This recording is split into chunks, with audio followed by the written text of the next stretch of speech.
ലൈഫിൽ ഇങ്ങനത്തെ ഒരു പൂരം എൻ്റെ പൊന്നു ആനോട്ടം എന്നൊക്കെ പറഞ്ഞിട്ടുണ്ടെങ്കിലേ തീർന്നു തന്നെ പറഞ്ഞതിലേക്ക് രക്ഷോട്ടാണ്. അമ്മാര് കഴിച്ചാലും ഇപ്പോൾ വെടിക്കെട്ടൊക്കെ കഴിഞ്ഞ് പോവാണ്. ആളുകളൊക്കെ പോരുന്നുണ്ട്. പേടിച്ച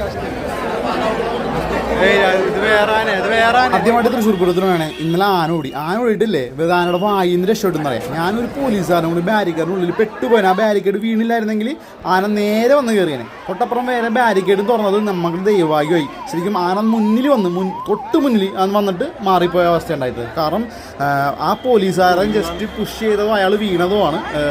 ആ ബാരിക്കേഡിന് വീണ് ബാരിക്കേഡ് മറിഞ്ഞു വീണു. അയാളും ചാടി ഞാനും ചാടി. അല്ലെങ്കിൽ കഥ അന്ന് അവിടെ കഴിഞ്ഞാൽ അതായിരുന്നു അവസ്ഥ ഇന്നലത്തെ.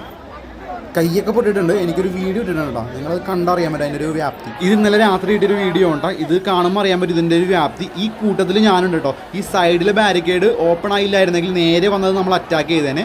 ആയുസിൻ്റെ ബലം കൊണ്ട് മാത്രമാണ് ആനക്കൊമ്പിൽ ഇരിക്കാൻ ചെന്നില്ല കേട്ടോ. ശരിക്കും പേടിച്ച്